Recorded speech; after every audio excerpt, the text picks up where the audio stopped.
All right, I guess we're good to go.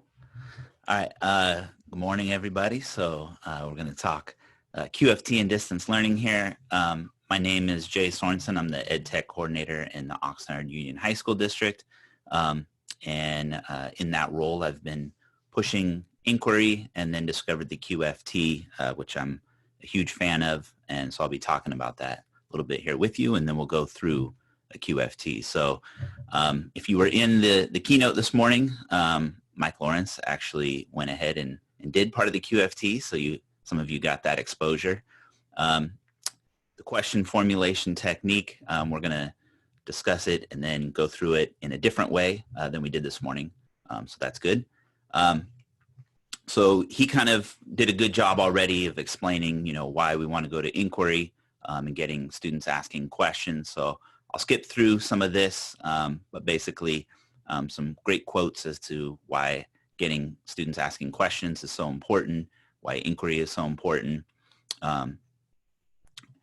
Students in college, 27% of them feel like school didn't prepare them to ask their own questions.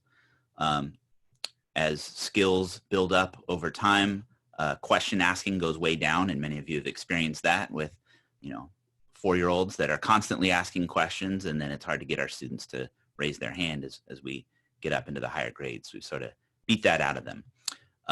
And coming from my role as an ed tech coordinator, through technology, we now have information available at the push of a button. In a matter of seconds, we can get the answers to many, knowledge level questions. So it's not really about knowing that stuff. It's about what we're going to do with that information. So we want to get students asking questions and then seeking answer to those questions and trying to solve real world problems that they're passionate about. I like to use this T3 framework. This comes from the book Disruptive Classroom Technologies by Sunny Magana. We're using this as a sort of in the background of all the PD that we're doing as our district is moving to go one-to-one. We have a lot of teachers that haven't used technology, so they're at like a T0, and getting them to T1 is a big shift, and using a lot of these digital tools that are used for automation and consumption. And, that's great, and those tools are great and really efficient and give immediate feedback, but that's not the ultimate goal. There's so much more that we can do with technology. So then getting students to actually produce things and share what they've produced, and then up to the third level of T3 where students are doing inquiry design, solving real world problems, making global connections, as Sunny describes it, solving wicked problems that they're interested in. So that's sort of the path that we're working towards, and it takes a while to get there. So what is the QFT? So it's basically a process that you take students through where they are formulating, evaluating, and revising their questions. The whole goal of the QFT is to get students asking better questions, which I think we can all agree would be a great thing in our classes. I love it because it's a great first step into inquiry. It's both for the teacher and for the student. For the student, they just have to be able to come up with questions, and then they just sort of go along through this process. They have to get to a point where they're comfortable with sharing those questions. But for the teacher, it's also really nice because kind of similar to some of the edu protocols, you just have to come up with one piece of it, which is the Q focus, which I'll talk about. And then the rest of it is just you facilitating the process and taking the students through the question formulation technique. So it comes from the Right Question Institute. Dan Rothstein and Lou Santana co-wrote a book, Make Just One Change, Teach Students to Ask Their Own Questions. That book essentially is a whole book on the QFT process. It goes really in depth on every step of the process. So I do recommend that if you are interested in the QFT. Following @RightQuestion on Twitter is a great resource, but also their website, rightquestion.org.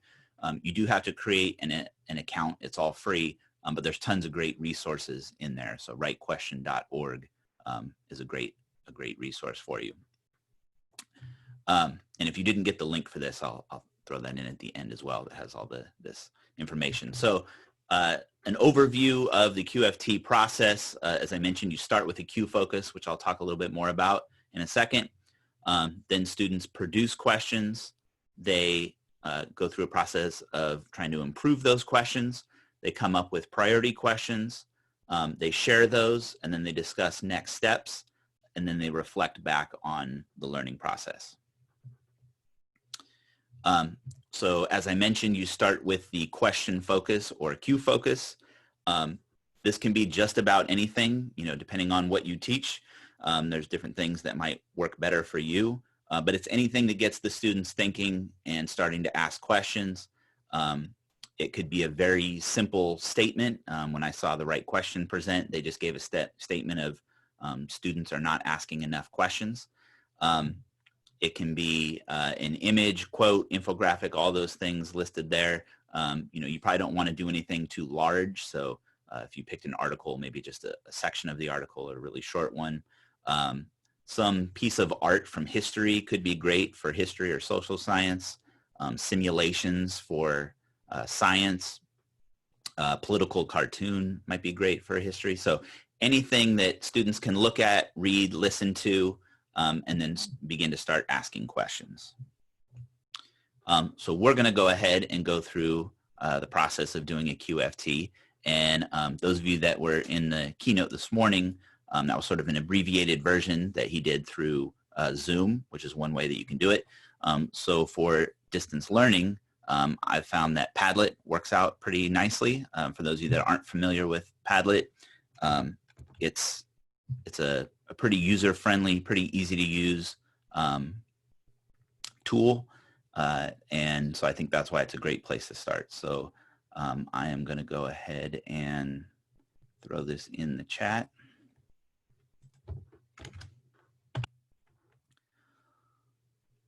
So the link is there in the chat.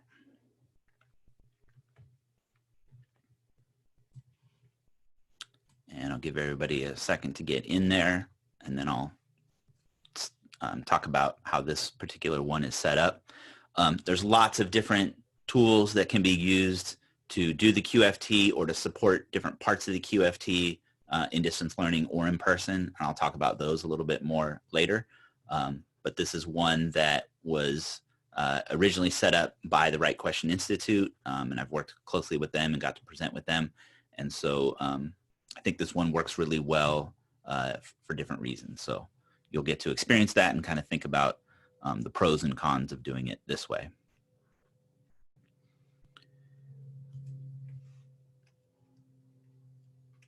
All right, so I'm going to assume all of you are in there. I don't know if anyone has joined since. If so, I'll go ahead and throw the link in there again.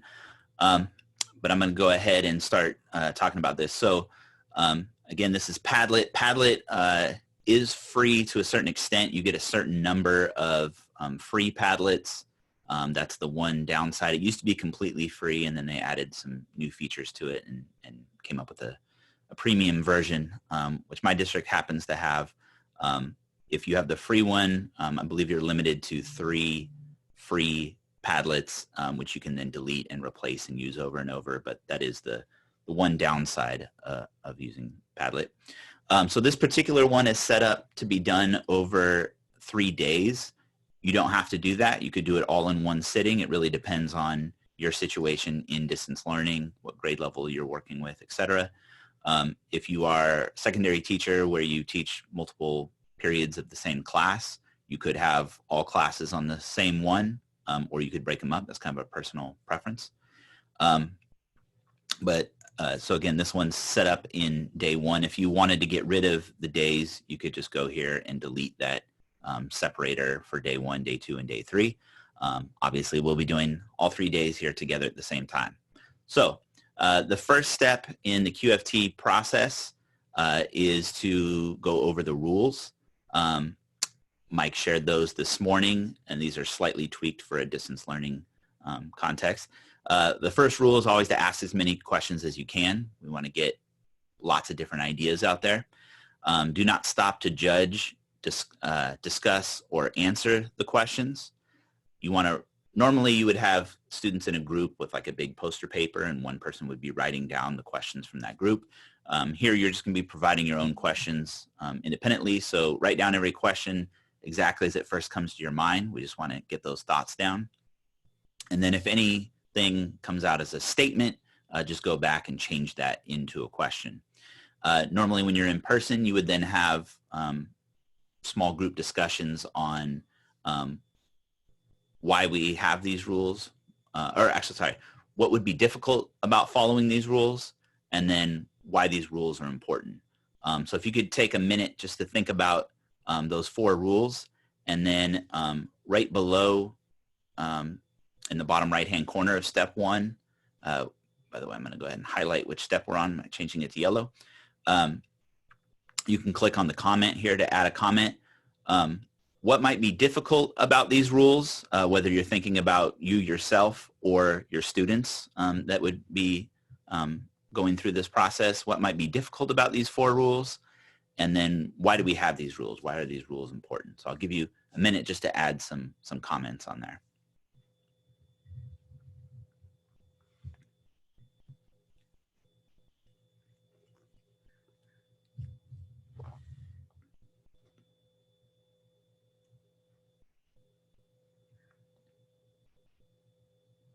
And if you could add them just by clicking in the bottom right-hand corner of step 1, as opposed to adding a post, because we're going to do something different with the posts over here on the right. So I can see there's a couple comments here. By the way, you'll notice that names are showing up as anonymous. That's an option you have in Padlet. You can add attribution. You can have that turned on or off. When it's turned on, they'll still show up as anonymous if they're not specifically signed into Padlet. So getting students just to ask questions, not discuss. Definitely, questions can come up. If I feel like I know an answer or I know something about that, I might want to, I might be tempted to add my own information in there, but that can sort of sidetrack what we're trying to do. Again, we're trying to get as many questions as we can. Students might joke around, sure. Adults might do that sometimes too, as I do this with teachers.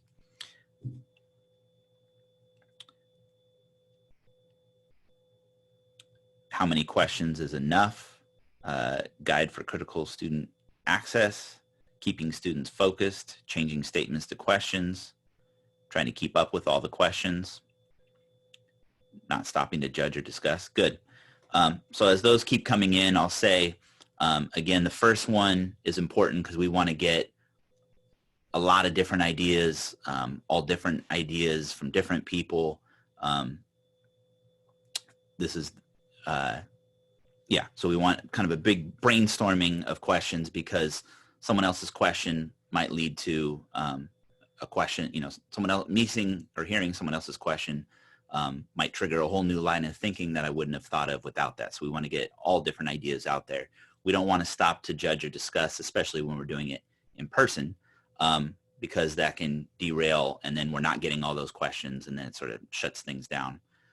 We want to write them down exactly as they're stated when we're in groups or as they come to mind, because we want to, you know, really value the way people ask the question and not I'm taking what you said and then sort of making it the way I would ask it, because I might be interpreting your question differently. So we want to value what people are saying, and then we want them to be statements. We want them to be questions and not statements, which reminds me, one thing I forgot to say about the Q focus. I gave you a list of all those different things that it can be. The one thing that it cannot be is a question. We don't want the Q focus to ever be a question. We want all of the questions to come from the students. All right, so thank you for those of you that added your comments on there. So we're going to go ahead and jump to step 2, which is looking at our Q focus.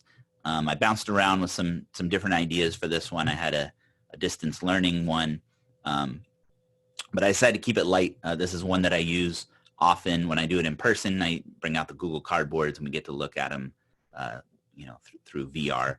But step 2 is where you look at the Q focus. Again, this could be a statement. This could be a short video. This could be some sort of image that you put in there. This particular one is a 360 image, so it's kind of fun. highly engaging, and this one works well with introducing the QFT with students. The first time you do the QFT might not be a content related thing. It might be something fun and engaging like this just to get students used to the process and what's expected and what they're going to be doing. So I'm going to give you all about a minute. This is, again, a 360 image. You're going to click on this.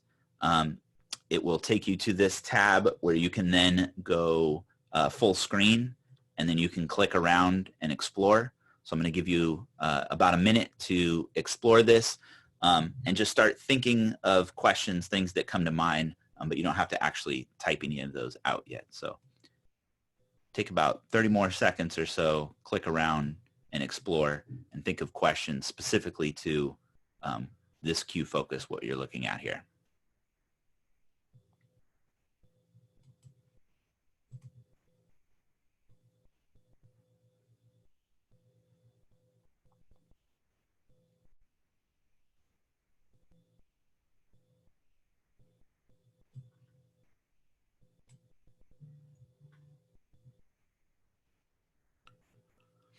All right, and if you need to, you can continue to click around and explore when we move to step 3. But hopefully all of you have been able to see our Q focus. There's a lot there. And we're going to move on to step 3. So this is the question generating portion. Again, when normally we're doing this in person, which I have a whole slide that you can just insert your Q focus and use that in person when we're able to return back to our classrooms. But this is where we're going to have students generating questions. So I'm going to give you all 5 minutes. Using Padlet, you can double click anywhere. There is the little plus in the bottom right-hand corner, but what that does is it makes a post on the bottom.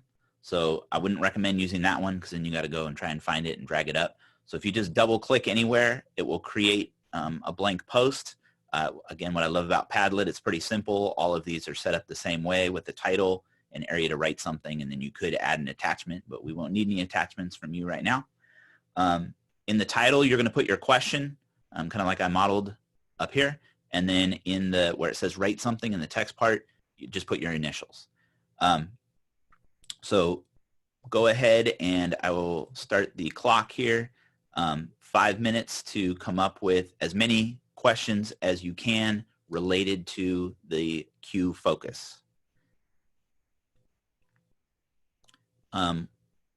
While you're doing that, if people have side questions, you can throw those in the chat and I'll try and get to those as well. But go ahead, and there's lots of room on the right side here. It just keeps going on and on the right, so there's plenty of room there. Try and not have them overlap with each other as best you can. Also, if you hit a lull in question asking, feel free to go ahead and read some of the other questions, because again, we want to sort of mimic what we would be doing in a real classroom in groups where I would get to hear other people's questions. And again, that might trigger a whole new line of thinking that I hadn't originally thought of. And now I have new questions. So feel free to read each other's questions as well.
Remember, we want as many questions as we can, so anything that comes to your mind, feel free to throw it in there. Check out the other questions people have.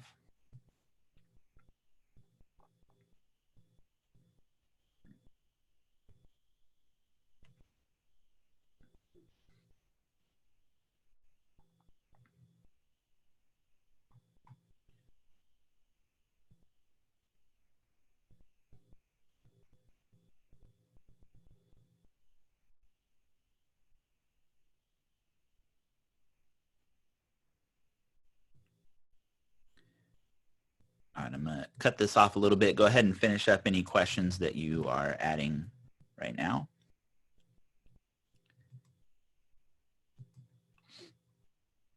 And then we're going to go ahead and jump to the next step. So again, this is originally set up to be done over multiple days, which might make sense for you in your distance learning format, or it may not, and you may want to do it in one, doing it synchronously through Google Meet or Zoom is one way to do it. You could also have students check back multiple times throughout the week and do it more asynchronously.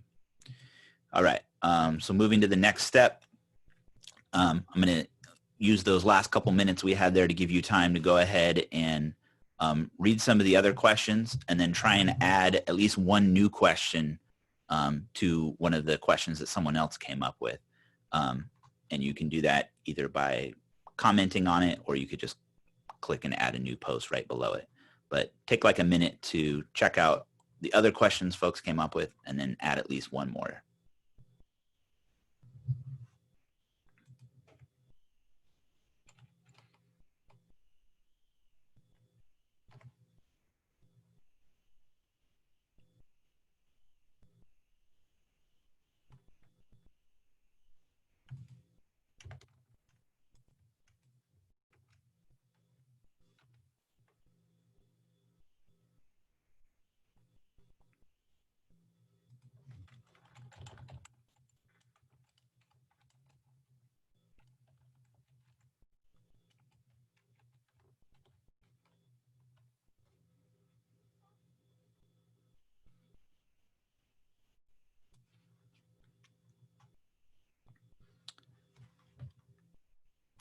All right, so we're getting lots of great questions here.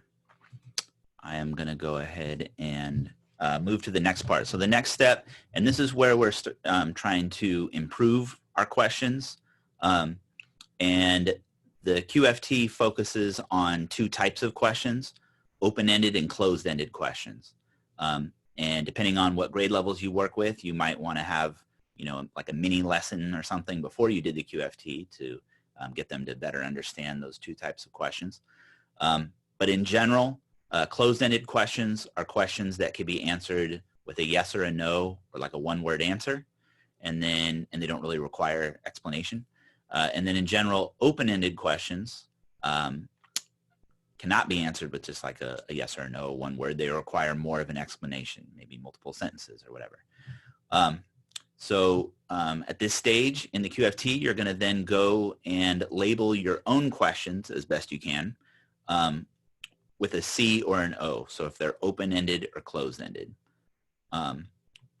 We won't have time for it, but we also would have a discussion about open-ended and closed-ended questions, especially the first couple of times you do the QFT with your students, and just kind of talk about the pros and cons of both. So, the idea isn't that open-ended are good and closed-ended are bad, that we want to sort of get past that. There is a time and a place for closed-ended questions, and there is a time and a place for open-ended questions. In general, in school, we're going to want to do a lot of open-ended questions and an inquiry. But again, we would discuss the pros and cons of each. So go ahead and find your questions and mark them with a C or an O for closed or open-ended.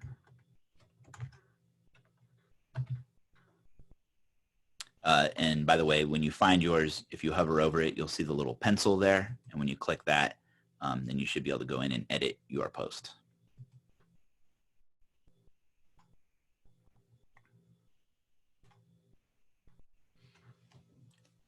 while you're doing that, I'll say when we're doing this in person in groups, and I do this mainly now with working with adults and working with teachers, you know, there's times where there's groups had every question open-ended, and there's times where groups have every question closed-ended. And, you know, when they were creating those questions, they didn't think about it.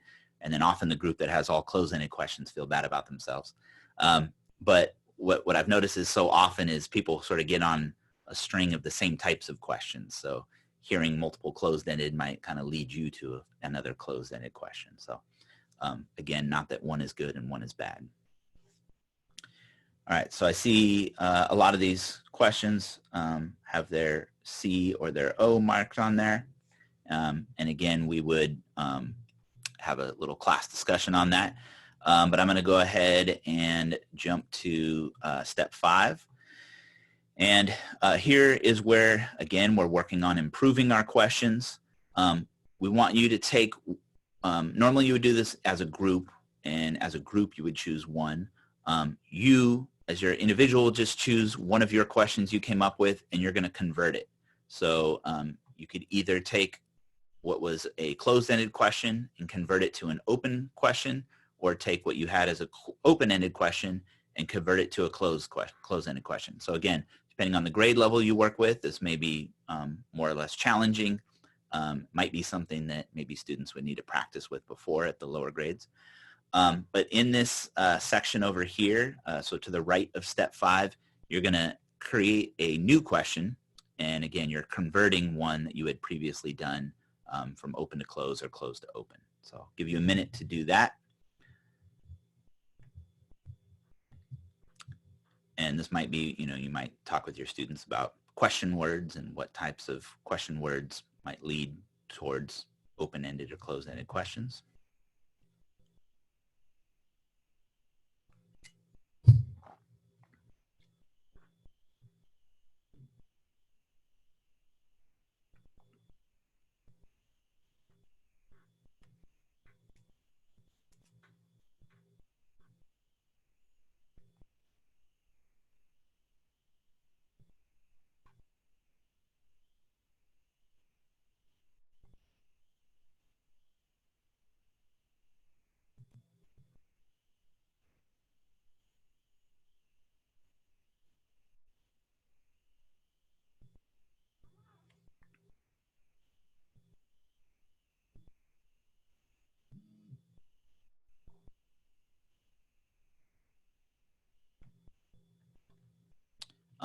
So if you're having trouble with the Padlet, you should be able to just double click anywhere on the Padlet, and the little kind of post-it thing shows up with a title and write something. So you should be able to just double click anywhere and create one of those posts.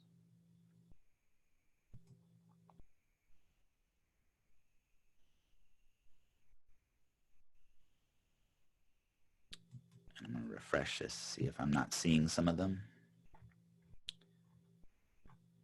All right. Well, in the interest of time, I'm going to go ahead and move on to the next step, but we would want a bunch of converted questions, because those are going to add to our choices for our priority questions, which we're going to be getting to here. So now I'm going to give you time, and if you were still coming up with your converted question, you can still do that now.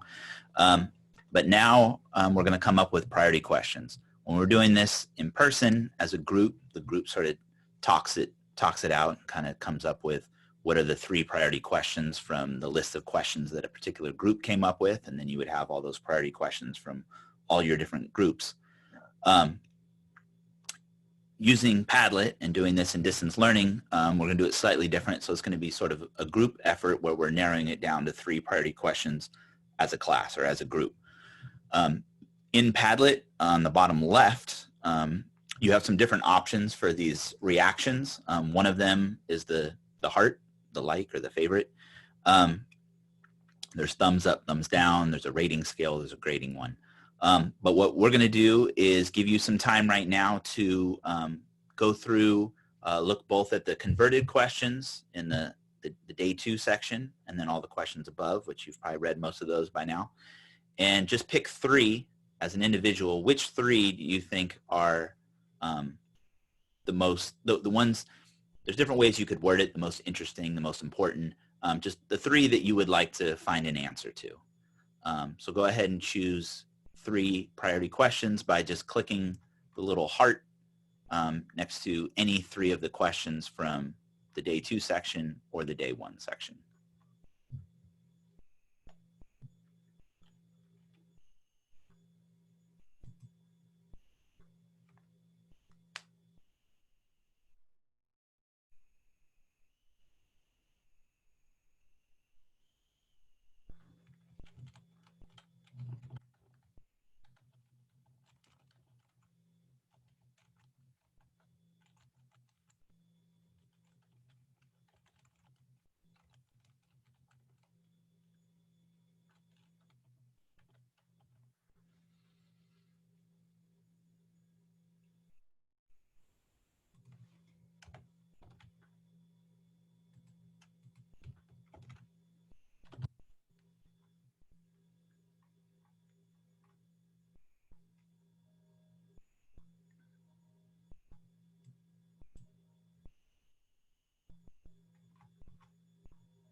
All right, so if you haven't voted, go ahead and click the hearts of any 3 that you find that you'd like to find the answer to. I will, so there are some that, as I look at it real quickly, kind of stand out. Where'd it go? Oh, there's one here that has 6. How is the rover controlled? So a lot of people interested in the Mars rover there. What made the designers use the materials they chose? So interested in the construction of it. One down here, do they use special materials for making space rovers? I think this is a perfect time to point out, I was going to mention it later, but it's very important to choose the right Q focus. Again, that's the one thing you really need to do as the teacher, other than facilitate the QFT, is choosing the Q focus. So if this was if I was launching a unit on, planets, and my whole focus was like the atmosphere of Mars or what Mars is made of, or what, something more related to the planet, and then all my Q focus questions are about the Mars rover, that might not be what I was looking for. So it's really a good idea when you do choose a Q focus that you're planning on using, test it out, share it with your colleagues, with your family or whatever, and just see what kind of questions you get back. Because if you get a whole bunch of questions back about the Mars rover, either I want to choose a different Q focus, or I might just add something like, other than the rover, what questions, come to mind. So I could sort of steer them in the right direction. At the same time, if you don't care, and I usually end up getting a lot of questions about the rover, questions about the surface of the planet, and then questions about the atmosphere or water. Maybe then I have 3 different groups of students that are looking and researching and finding answers to questions, and I sort of group the students by the types of questions that they had. All right. So we came up with some priority questions. At this point, you would discuss next steps. Now, what you are going to do next with this can vary greatly, and I'll talk about that a little bit more, but this could be used to come up with like some essential questions or driving questions for a project we're going to do as a whole class. As I mentioned, maybe you're going to group the students off by the questions they're interested in, and maybe students are working in groups on something, or maybe it's drilling down to one question for each individual that they're going to do some sort of research paper or some other project on. So it really depends what you're going to do. But the idea of the QFT of the next steps is what information do I need to get to be able to answer my question, and then how am I going to get that information? Is there something I need to read? Do I need to interview someone? Is there a video or a website or something that I can use to find that information? All right.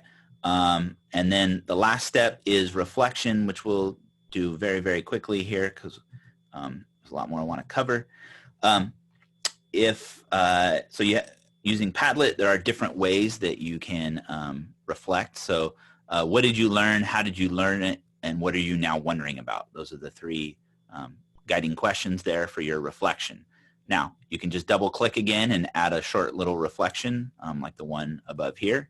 If you want to add an image of yourself. So if you're new to Padlet, I have these different options on the bottom. I can upload something. I can add a link to a website. I can do a Google search right inside here, which includes images, videos, GIFs, things like that. I can take a picture of myself using my webcam right here.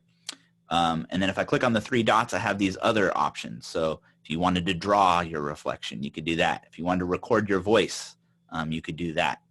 If you wanted to record what's on your screen. So using any of those options in Padlet, if you could just give a quick reflection on your experience as a student in the QFT process. What did you learn? How did you learn it? And what are you now wondering about are the three guiding questions for your reflection. So I'll give you all a minute to do that.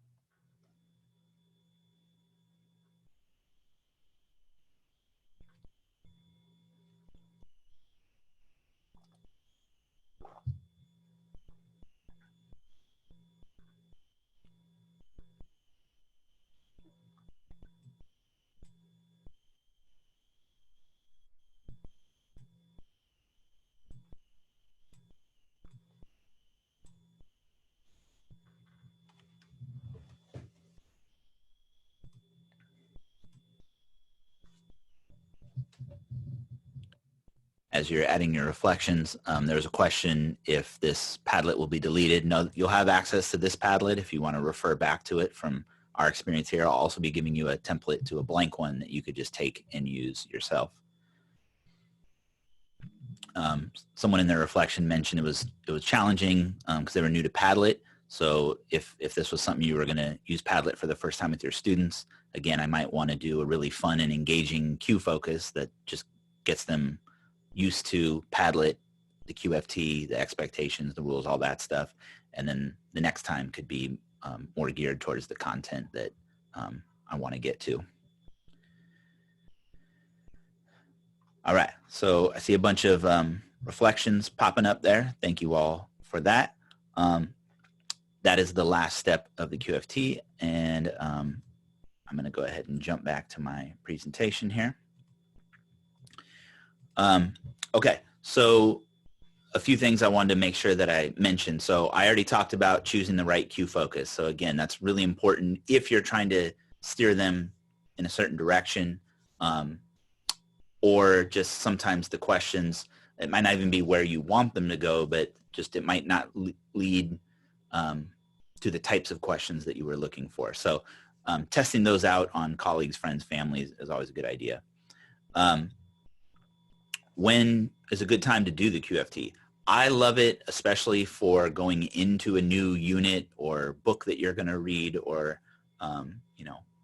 project or something that you're going to do, because it gets students thinking about it already, asking questions related to what they're going to be learning, and hopefully even going into that unit, seeking answers to things. So I think it's a great way to start a unit.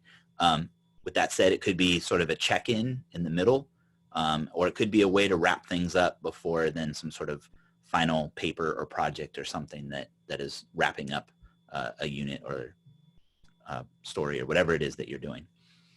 And as I mentioned, there's different things that you can do with the questions. Actually, I'll talk about that in just a second. So using Padlet for the QFT in distance learning, as I mentioned, it can be done synchronously. We're here on a live Zoom, or if you're using Google Meet. I know working with our high school students, many of our students are working full-time jobs during the day and aren't available for these live meetings. So maybe having both as an option could be done, or it could just be done totally asynchronously, kind of broken up the way that Padlet was by day, and you just give them the expectation to try and do day 1 come back, and then there's more questions there that they can then read other students. So it can be done either way or a combination of the two. You can break it up by day or all together. Right there is the link, and if you didn't get the link to this presentation, I'll throw it in at the end here again. But there's a template for the Padlet, and with Padlet, much like in Google Docs or something where you can do file, make a copy, in Padlet there's a remake button up in the top right, which I have a video right there showing you how to do it.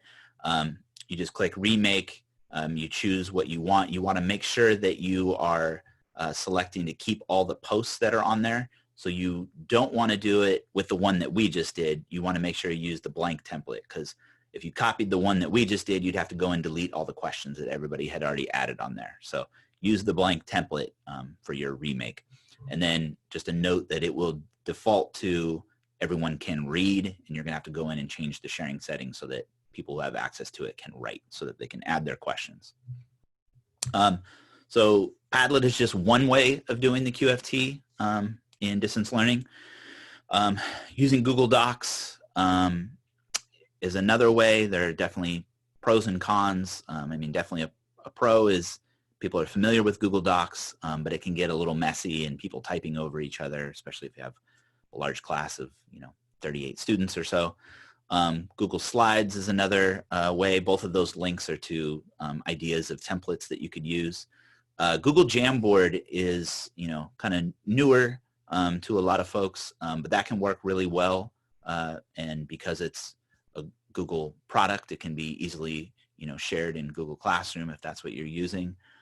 So Google Jamboard is a great option, and it has sort of the post-it looking posts on there, which is great for creating questions. Actually, Mike Lawrence mentioned that this morning. Pear Deck would be another way. I don't have a great template for that. I haven't totally figured out the perfect way to use Pear Deck with the QFT, but that would definitely be an option. And then as you experienced, if you were in the keynote this morning, doing it through a Zoom or Google Meet, but definitely a challenge with just using that and having all the questions in the chat.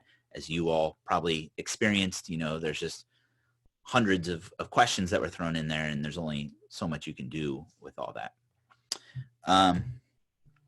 I also like to think about, what are you going to do with these questions using Trevor McKenzie's pool metaphor that comes from his book, Dive into Inquiry.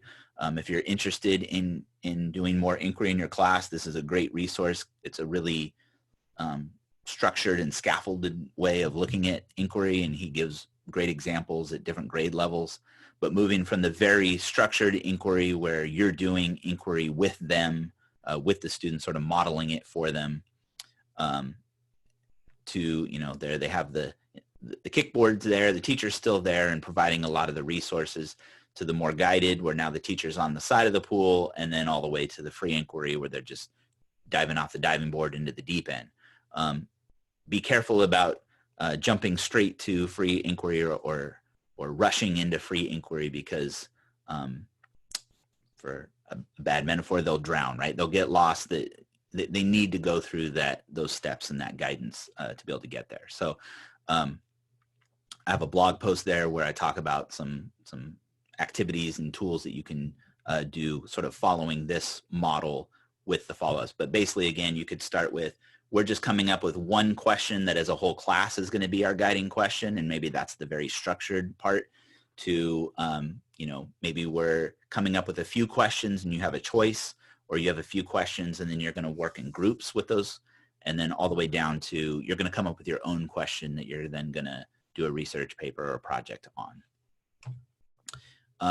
So there's lots of tools that can support the various stages of the QFT process, and you could use those in distance learning, but probably more thinking of when we're back together with our students. These are some great resources. So this first one is like an hour-long webinar that I did with Right Question and some other folks talking about digital tools that can support the QFT. There's a couple resources here. This one shows a bunch of different ed tech tools and You know, some of them can be used for all stages of the QFT or to do the whole process.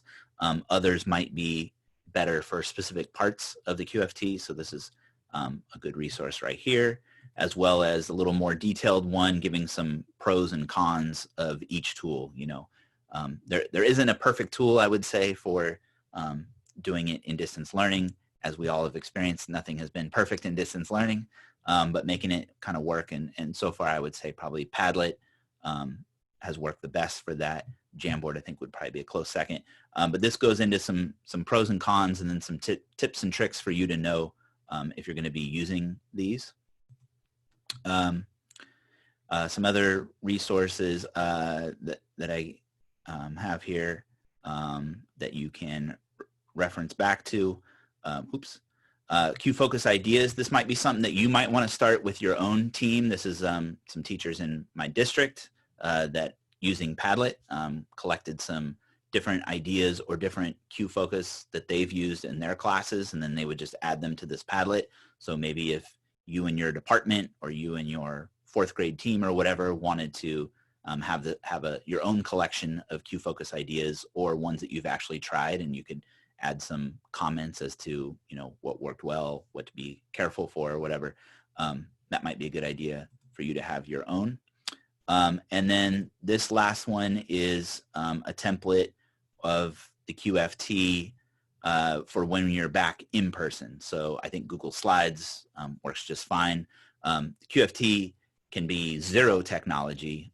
It's, you know, having students working in groups with markers and chart paper works perfectly fine. You can go digital with it. I think there's definitely some cons to that. So I tend to do it, just me presenting it on using Google Slides, and then the students are just working strictly with markers and chart paper. But this is a template that you could use, and all you need to do is insert that QFocus, and then the rest is just you facilitating the process. So I mentioned these books in there. I recommend those. There's the bit.ly, which I will go ahead and throw in the chat for you, so you can just click it, and ways you can contact me if you have any questions. Jay. Yes. Is this QFT, is this at the T2 level, production and contribution, or just production? I think it's kind of both T2 and T3. I think really depending on what your end up doing with it, it could be where the students are just, you know, maybe producing something. But it can definitely get into the T3 level of inquiry design if they're getting into a larger inquiry project or trying to solve some sort of real-world problem. I guess it kind of depends on what your next steps are that you're doing with the questions. Perfect. Thank you. Uh-huh. This is great. Thank you so much. Yep. Thank you. And I'm going to try and go through the chat, or feel free to shout out any questions that you had. So unfortunately, we're at the end of our time, so we need to end the stream. So thank you everyone for attending the session. We'll be ending this breakout and transitioning to the next session. All right. Thank you all.